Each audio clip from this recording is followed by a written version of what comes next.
요셉이 그들에게 가까이 오기 전에 그들이 요셉을 멀리서 보고 죽이기를 꾀하여 서로 이르되 꿈꾸는 자가 오는도다. 자 그를 죽여 한 구덩이에 던지고 우리가 말하기를 악한 짐승이 그를 잡아먹었다 하자. 그의 꿈이 어떻게 되는지를 우리가 볼 것이니라 하는지라. 르벤이 듣고 요셉을 그들의 손에서 구원하려 하여 이르되 우리가 그의 생명은 해치지 말자. 르벤이 또 그들에게 이르되 피를 흘리지 말라. 그를 광야 그 구덩이에 던지고 손을 그에게 대지 말라 하니 이는 그가 요셉을 그들의 손에서 구출하여 그의 아버지에게로 돌려보내려 함이었더라. 요셉이 형들에게 이르매 그의 형들이 요셉의 옷 곧 그가 입은 채색 옷을 벗기고 그를 잡아 구덩이에 던지니 그 구덩이는 빈 것이라. 그 속에 물이 없었더라. 그들이 앉아 음식을 먹다가 눈을 들어본즉 한 무리의 이스마엘 사람들이 길랏에서 오는데 그 낙타들의 향품과 유향과 모략을 싣고 애굽으로 내려가는지라. 유다가 자기 형제에게 이르되 우리가 우리 동생을 죽이고 그의 피를 덮어둔들 무엇이 유익할까? 자 그를 이스마엘 사람들에게 팔고 그에게 우리 손을 대지 말자. 그는 우리의 동생이요 우리의 혈육이니라 하매 그의 형제들이 청종하였더라. 그때에 미디안 사람 상인들이 지나가고 있는지라 형들이 요셉을 구덩이에서 끌어올리고 은 20에 그를 이스마엘 사람들에게 팔매 그 상인들이 요셉을 데리고 애굽으로 갔더라. 르벤이 돌아와 구덩이에 이르러 본즉 거기 요셉이 없는지라. 옷을 찢고 아우들에게로 되돌아와서 이르되 아이가 없도다. 나는 어디로 갈까? 그들이 요셉의 옷을 가져다가 순념소를 죽여 그 옷을 피에 적시고 그의 채색 옷을 보내어 그의 아버지에게로 가지고 가서 이르기를 우리가 이것을 발견하였으니 아버지 아들의 옷인가 보소서 하매 아버지가 그것을 알아보고 이르되 내 아들의 옷이라. 악한 짐승이 그를 잡아먹었도다. 요셉이 분명히 찢겼도다 하고 자기 옷을 찢고 굵은 배로 허리를 묶고 오래도록 그의 아들을 위하여 애통하니 그의 모든 자녀가 위로하되 그가 그 위로를 받지 아니하여 이르되 내가 슬퍼하며 수올로 내려가 아들에게로 가리라 하고 그의 아버지가 그를 위하여 울었더라. 그 미디안 사람들은 그를 애굽에서 바로의 신하 친위 대장 보디발에게 팔았더라.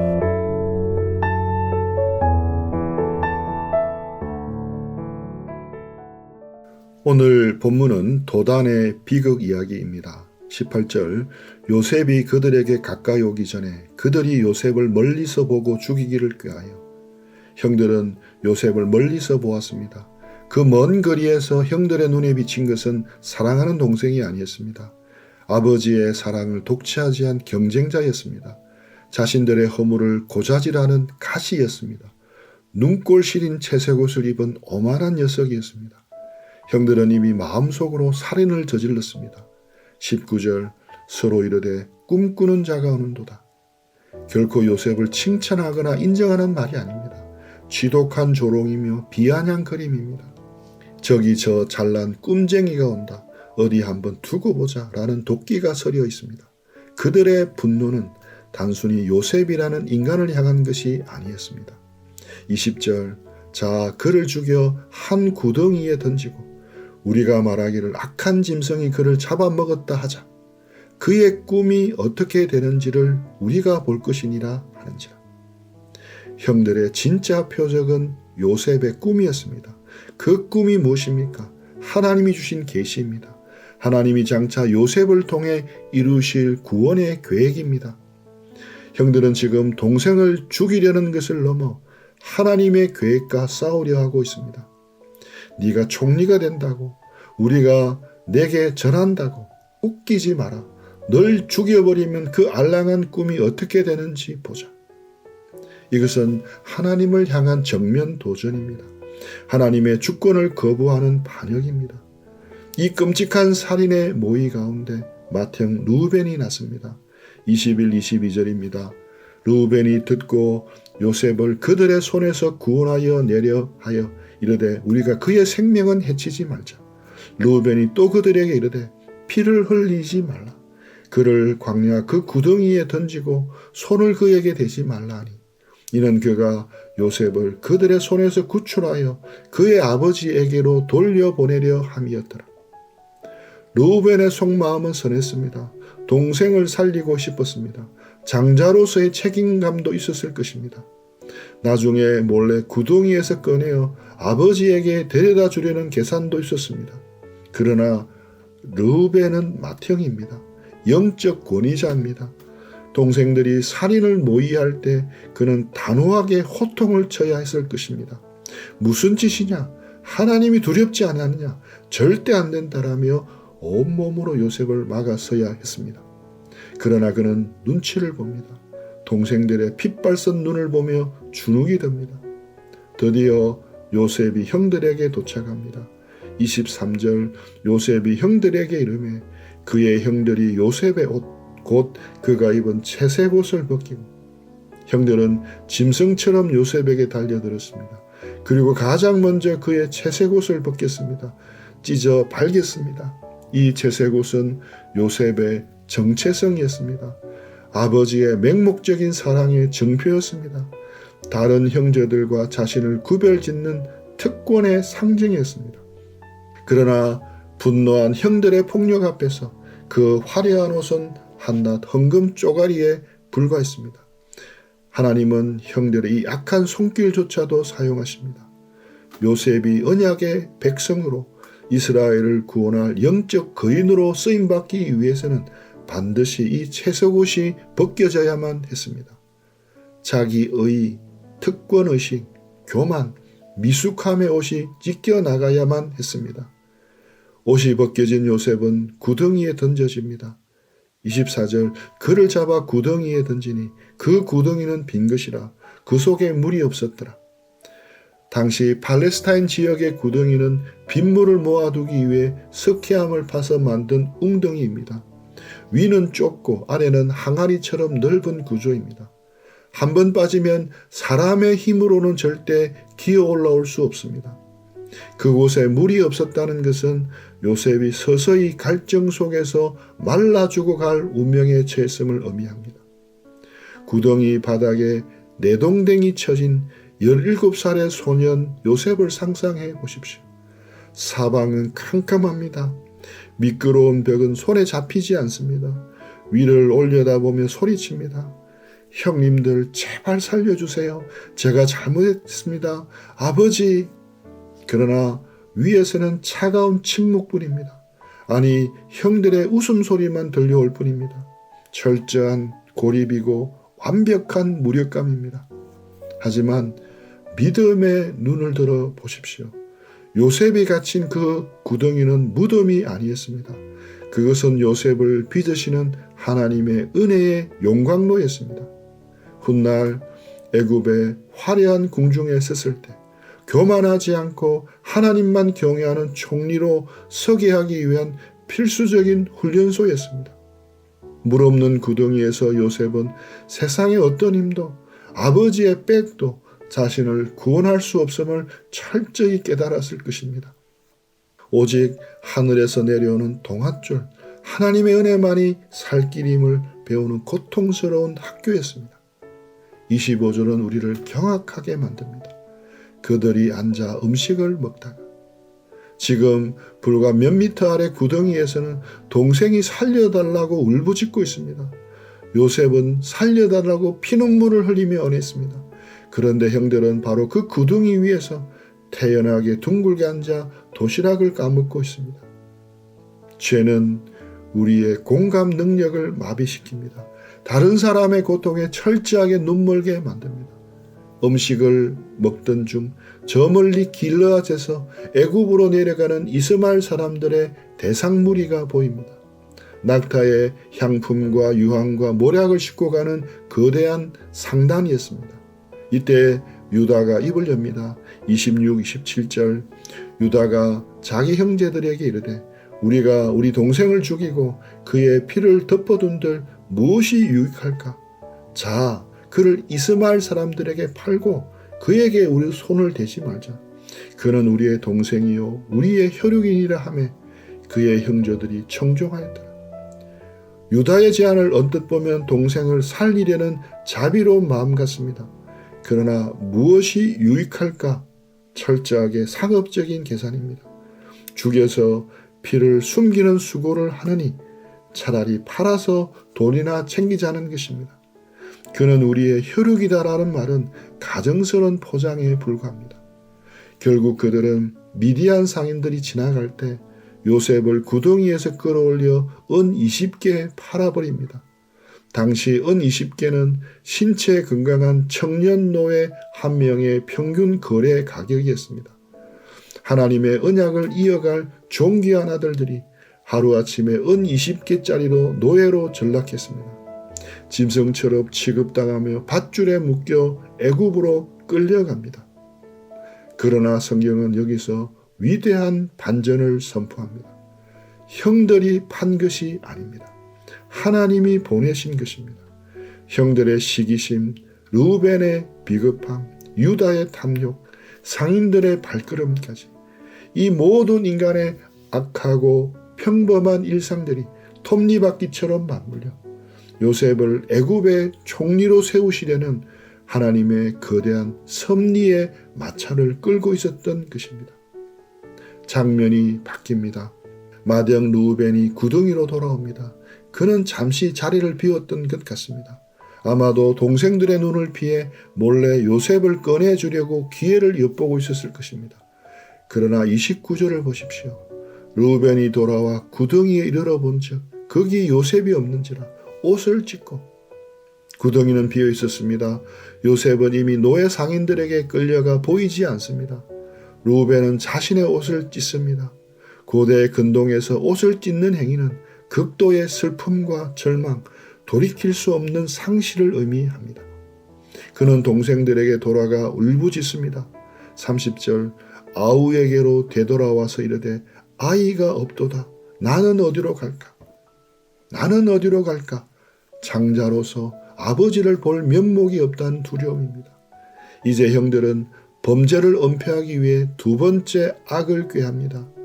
형들은 요셉의 찢겨진 채색옷에 순념소의 피를 묻힙니다. 그리고 그것을 아버지 야곱에게 보냅니다. 직접 가져가지도 않습니다. 누군가를 시켜 보냅니다. 그리고 이렇게 말합니다. 우리가 이것을 발견하였으니 아버지의 아들의 옷인가 보소서. 우리 동생의 옷이라고 하지 않습니다. 아버지의 아들의 옷이라고 말합니다. 아버지를 향한 분노가 얼마나 깊이 뿌리 박혀 있는지를 보여줍니다. 아버지는 그의 옷을 한눈에 알아봅니다.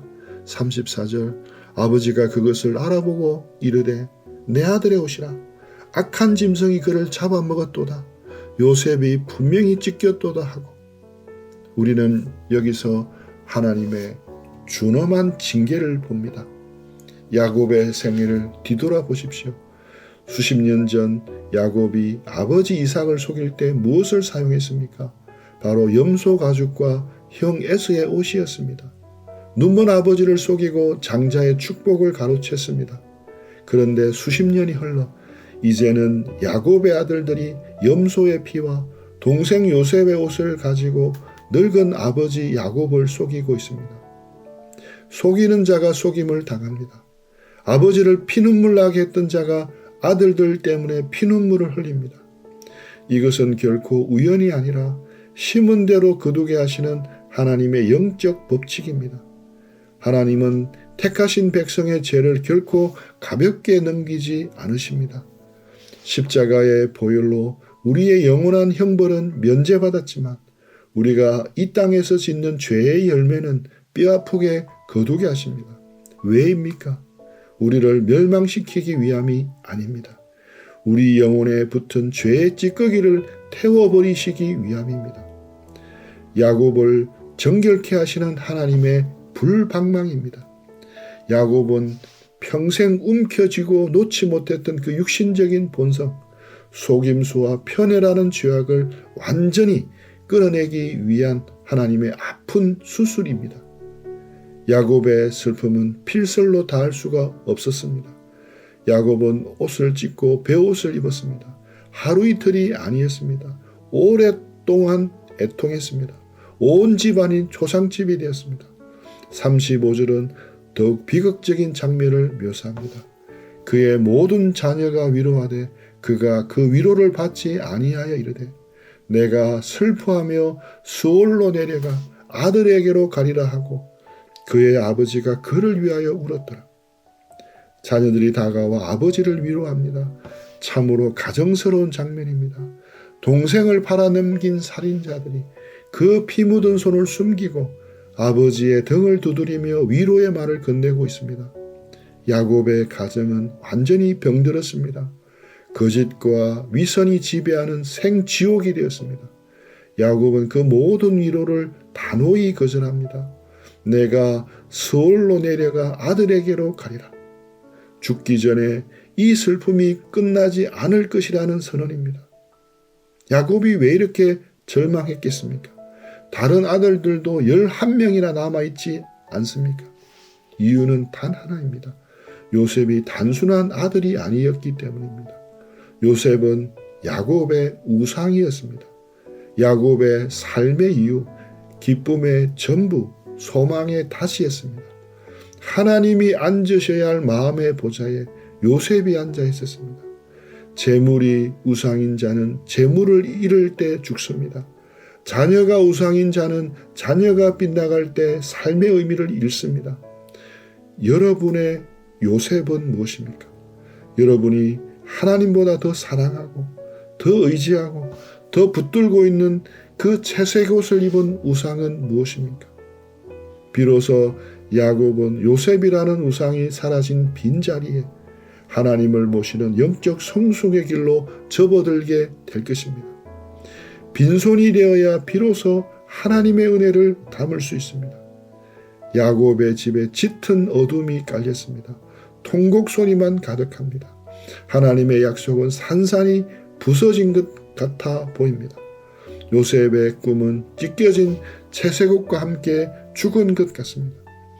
바로 그 절망의 최고조에서 성경은 우리의 시선을 완전히 다른 곳으로 돌립니다. 36절 그 미디안 사람들은 그를 애굽에서 바로의 신하 친위대장 보디발에게 팔았더라.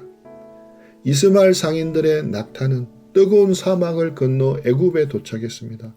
그리고 요셉을 바로의 신하 친위대장 보디발의 집에 팔아 넘겼습니다.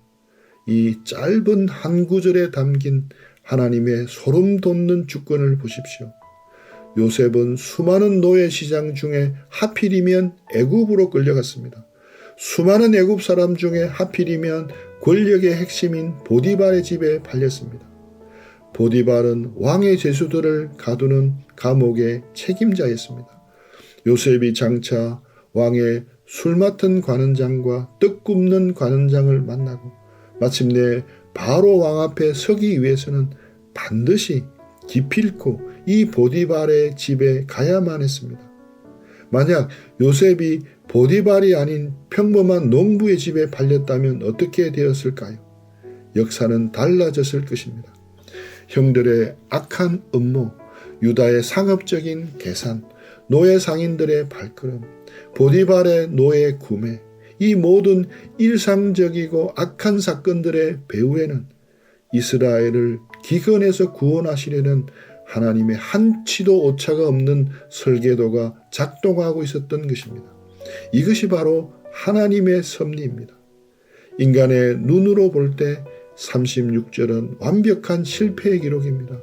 그러나 하나님의 눈으로 볼 때 36절은 위대한 구원의 역사입니다.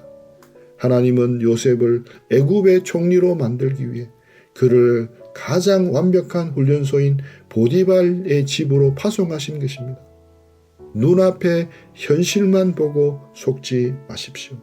모든 악을 선으로 바꾸시는 십자가의 능력, 그 전능하신 주권자 하나님만 바라보며 오늘도 우리에게 주어진 구덩이의 시간을 믿음으로 살아내는 우리 모두가 되기를 예수님의 이름으로 간절히 축원합니다. 우리 들은 말씀 생각하면서 묵상하고 기도하며 주님과 교제하는 시간 가지겠습니다.